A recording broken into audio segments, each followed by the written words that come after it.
comes from John 13, verses 31 through 35. When Judas was gone, Jesus said, "Now the Son of Man is glorified, and God is glorified in him. If God is glorified in him, God will glorify the Son in himself, and will glorify him at once. My children, I will be with you only a little longer. You will look for me, and just as I told the Jews, so I tell you now, where I am going you cannot come. A new commandment I will give you, love one another. As I have loved you, so you must love one another. By this, everyone will know that you are my disciples if you love one another." Word of God for the people of God. The title of this sermon is Our Motto. Has nothing to do with the sermon. Well, it does, because this is our motto. But as I was thinking about what is happening in our gospel passage this morning, I was reminded of 3 films that are our current modern mythological sagas for our culture. And when I say myth, I don't mean it's false. That's a myth. A myth is an understanding that's too big for facts. Myths are our culturally shared dreams, and our dreams are our personal myths.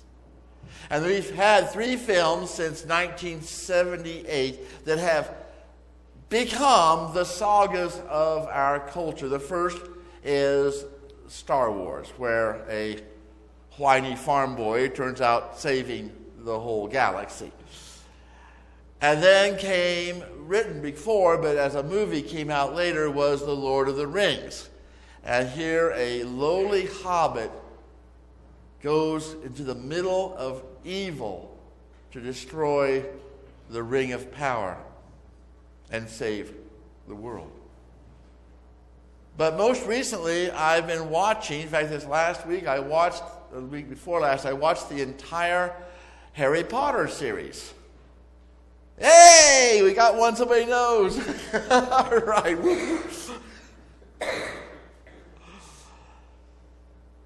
And the last movie, the part 2 of the Deathly Hallows, we finally come to the whole point of the show, of the entire story. Harry Potter, as some of you may not know, was a boy who was a wizard. And he lived in the Muggle or non-wizarding world and was brought to Hogwarts to learn how to be a wizard. And he is confronted with deathly situations every year. All these shows bring forward a vision of what evil is and what it takes to confront it.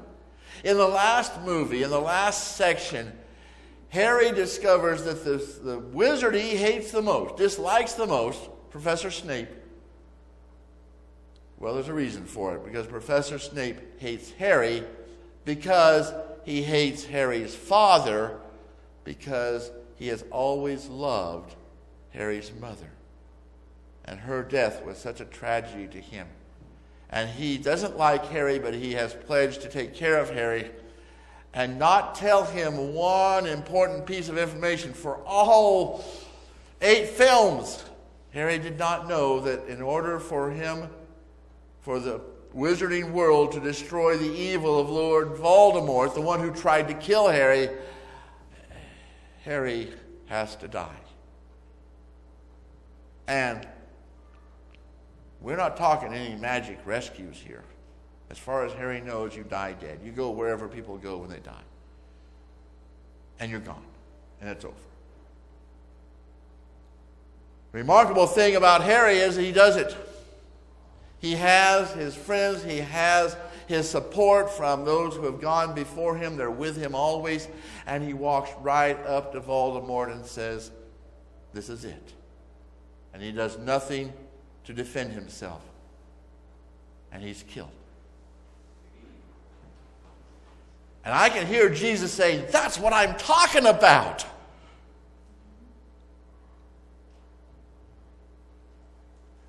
In our passage, Judas has just left what's going to be Jesus' Last Supper. He has left to go set things in motion. The pieces are on the board, and it's time for things to happen, and they will happen the way they're going to happen. And part of that is that Jesus is going to walk to his death. Willingly. But first of all, he's got to say some things to the disciples. And he spends a great number of chapters in John's gospel telling them what they have to know and what they need to expect. And he says, remarkably, the Son of Man will be glorified. And we're saying, cool. What does glorify mean? Because we don't use glorify or glorified or glorification in ordinary speech. We simply don't. It's not part of our culture. We talk about it in church sometimes, and we sing about it in a lot of the praise songs. I'll give all glory to God and all that. But what does glorify mean? Because I've always thought that that's kind of a silly word. Why would we need to glorify God? I mean, isn't God all powerful? Isn't God all knowing? Isn't God all loving? In that case, his is the kingdom and the power and the glory forever and ever. We don't have to say that. That's just a given. That's who God is. But I think that's misunderstanding what glorifying means. Glorifying is not for God's sake. God's already holy. God is totally outside of everything we know. God is outside of time and space, except through Jesus Christ. But God is beyond all that. So it's almost impossible to know anything about God. We have to use metaphor. We have to use myth, stories that we don't know what God's like, so we try to talk about God having hands or the face of God or the smile of God or walking with God. And these are metaphors for something beyond our capacity to understand. And it's something like this. God is like the sun. And I can't get my head around what the sun is. It is so big. It is so hot. It is so bright. It is so much more than anything in this world. And that's like the holiness of God. It's just beyond us. But the sun puts off zillions and zillions of photons every fraction of a nanosecond. Zillions of these things going in all directions. Most of them are lost in space. But a very tiny fraction of them land on the earth. And they hit leaves. And they produce, with the leaves, that produces oxygen and carbohydrates by which every living thing on this world lives.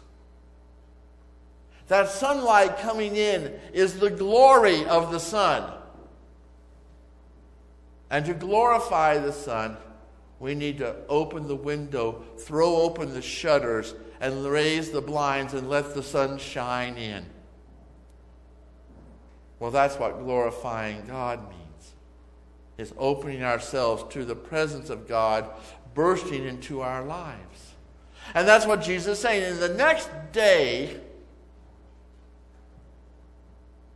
on Friday, you are going to see the Son of Man glorified. You're going to see how God really is.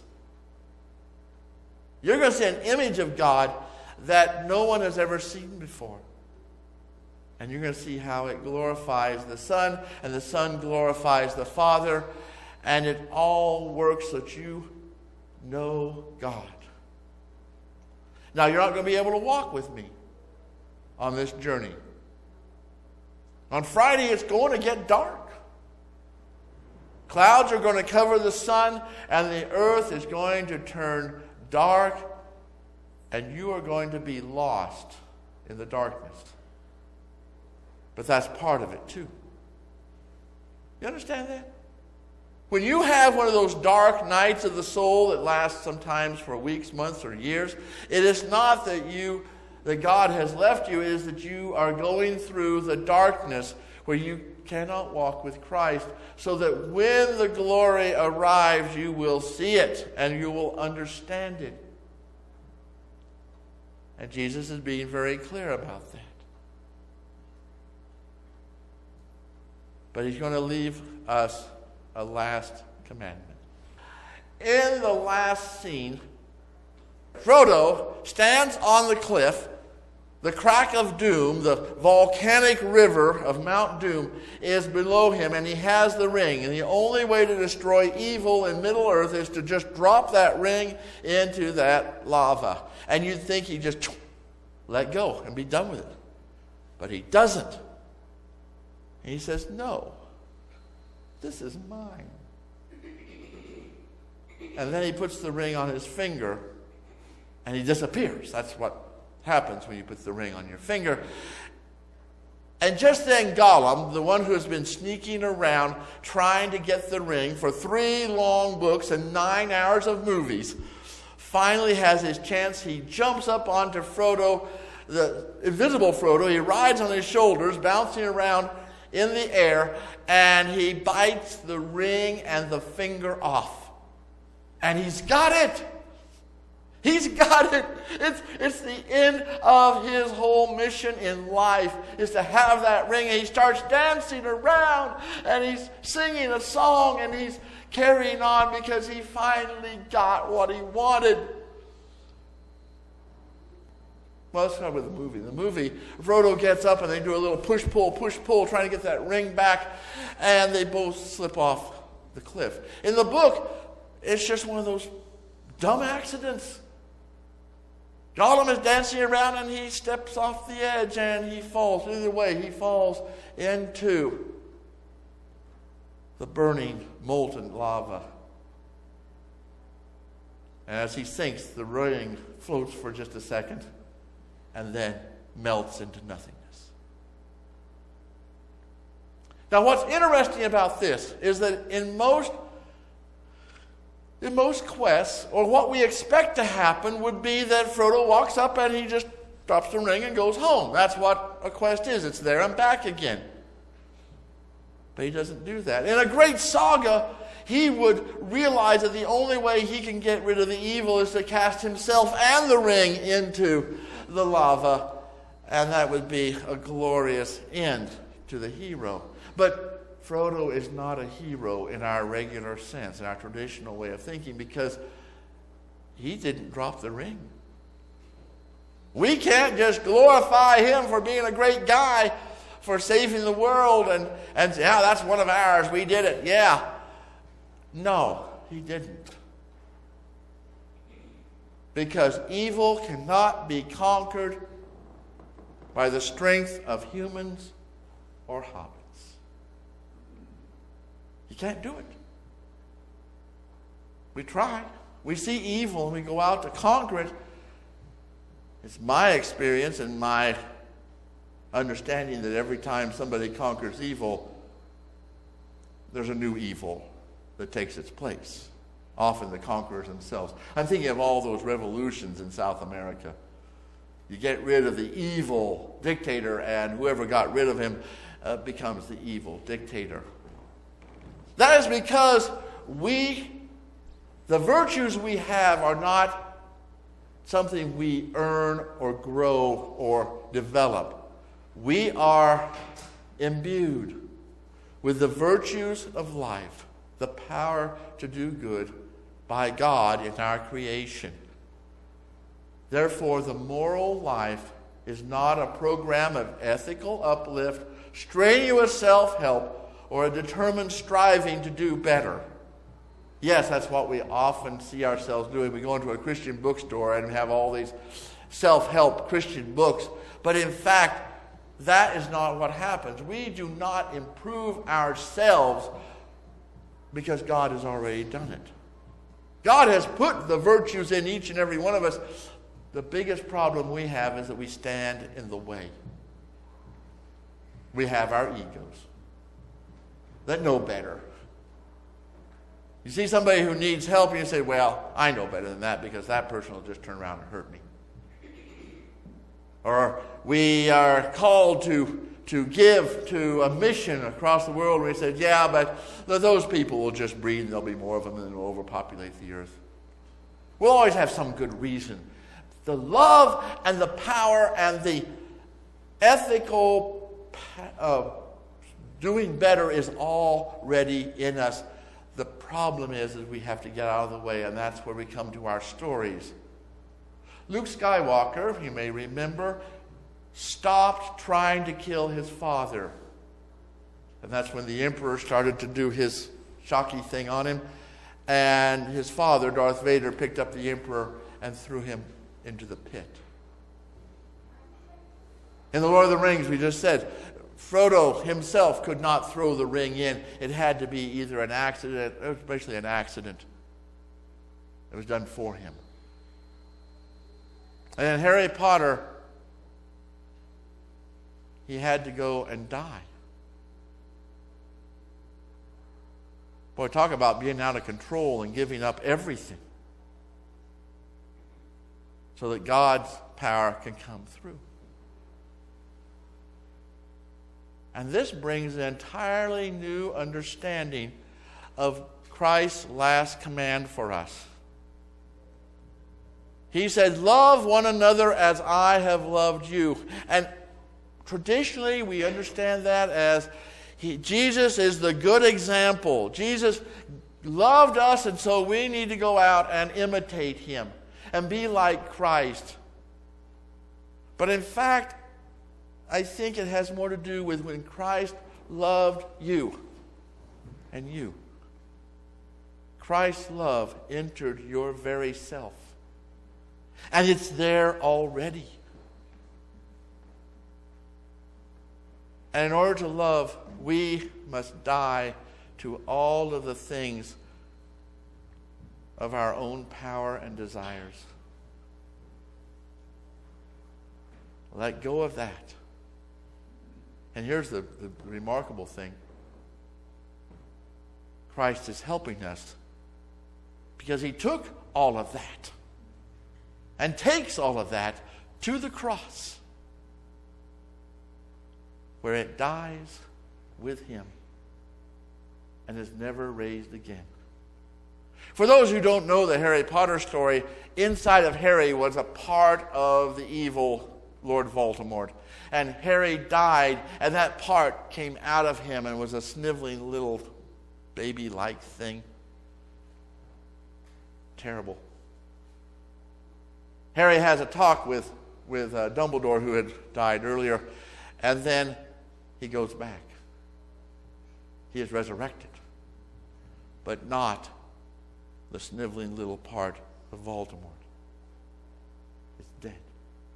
And that is true with what Jesus has done, is doing, and will do for us. Jesus takes that sniveling little part of us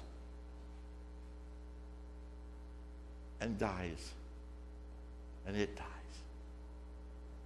And then Christ comes back and says, this is what I've done to love you. Now act like it. Love one another as I have loved you. And you could say, that's our motto.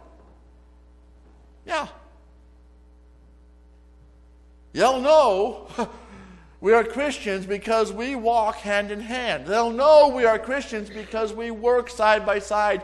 They'll know we are Christians because we believe and live as if one Spirit flows through us and is part of us, and we are part of it. The glory of Jesus Christ. And by this, they'll know we are Christians, by our love.